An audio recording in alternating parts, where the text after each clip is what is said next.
समय ना लगाओ तय करने में कि आपको क्या करना है, वरना समय का तो तय ही है कि आपका क्या करना है। Hi, I am Himanshu Pandya, inspirational speaker and leadership consultant. आज हमारे देश की, हमारे समाज की असफलता का सबसे बड़ा कारण है कि 95% पीपुल के पास कोई गोल्स ही नहीं है, जिस वजह से आज अपनी लाइफ में गोल गोल घूम रहे हैं। कहते हैं कि सीधा चलता रहे अगर इंसान तो मीलों दूर निकल जाता है, जबकि गोल गोल घूमता हुआ लट्टू घूम के फिर वहीं रह जाता है। लाइफ में सफलता के लिए हर बार आपके पास गोल्स का होना जरूरी है, हर काम में गोल्स का होना जरूरी है। ज्ञान हर किसी के पास है, लेकिन सफल हर कोई नहीं होता है, क्योंकि ज्ञान है तो गोल्स नहीं है। अगर दोनों है तो वो डिसीजन मेकर नहीं है, जो आज 90% पीपुल के अंदर नहीं है। यही रीजन है कि आज आप मेहनत तो कर रहे हैं लेकिन रिजल्ट नहीं मिल रहा है। निरक्षरता, बेरोजगारी बढ़ती चली जा रही है क्योंकि आप डिसीजन ही नहीं लेना चाहते। ऐसा ही एक वाकया घटित हुआ जब एक बार अकबर ने बीरबल से पूछा, बीरबल ये अज्ञानता क्या है? बीरबल बोला, महाराज इस जवाब के लिए मुझे 4 दिन की छुट्टियां चाहिए। अकबर हैरान, बोला 4 दिन की छुट्टियां एक छोटे से जवाब के लिए? बीरबल बोलता है, महाराज सुनने में छोटा है लेकिन कारनामे बहुत बड़े हैं। फिलहाल मेरे दिमाग थक गए हैं आपके सवालों का जवाब देते देते। मैं 4 दिन आराम करूंगा, वापस आऊंगा तो जवाब लेकर आऊंगा। परमिशन मिल गई।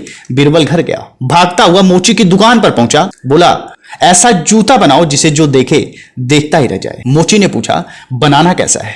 नाप तो बताओ। बोला, नाप वो आप कुछ नहीं, 1 बीती चौड़ी 2 बीती लंबी कर दो, और हीरे जवाहरात सोने चांदी सब लगने चाहिए। तुझे जो लगाना है सब लगा, लेकिन ध्यान रखना कि जो देखे उसकी आंखें खुली की खुली रह जाए और शरीर में वाइब्रेशन स्टार्ट हो जाए। और एक चीज का ध्यान रखना कि बनाने के बाद भूल जाना कि यह जूता तूने बनाया है, यही शर्त है। मोची ने कहा, ठीक है।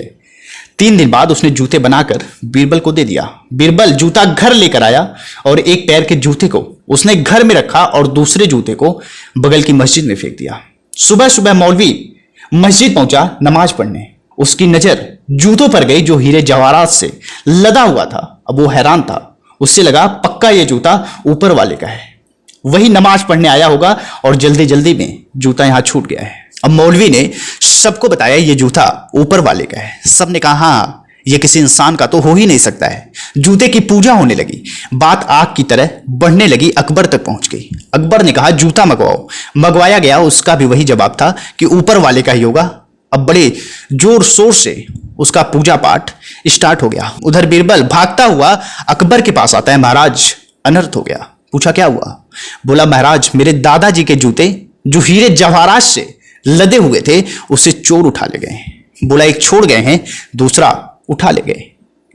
एक तो मेरे पास है, दूसरा जूता मंगवाया गया, दोनों सेम थे। अकबर का माथा ठनक गया। बीरबल ने कहा, महाराज यही अज्ञानता है, ना आपको कुछ पता था ना उनको कुछ पता था, बस जिसको जो सुनाई दिया सब बोलते गए करते गए। यही सबसे बड़ी अज्ञानता है। कहीं आप भी लाइफ में यही रिपीट तो नहीं कर रहे हैं? ध्यान रखना कि भीड़ हमेशा उसी रास्ते पर चलती है जो रास्ता आसान होता है, लेकिन इसका कतई ये मतलब नहीं है कि भीड़ हमेशा सही रास्ते पर चलती है। अपना रास्ता खुद चुनिए, क्योंकि आपको आपसे बेहतर ना कोई जान सकता है ना ही समझ सकता है। भीड़ की तुलना हमेशा भेड़ से की जाती है कि भेड़ के पास आंख तो होती है, लेकिन अगर सामने वाली भेड़ गड्ढे में गिर जाए तो पीछे की 25% भेड़ उसी गड्ढे में गिर जाएंगी, क्योंकि उनके पास आंख तो है, लेकिन वो सामने वाली भेड़ों को ऐसा फॉलो करती हैं कि वो भूल ही जाती हैं उन्हें जाना कहां है, करना क्या है। गलत दिशा में बढ़ रही भीड़ का हिस्सा बनने से कई गुना बेहतर है कि सही दिशा में आगे बढ़ो।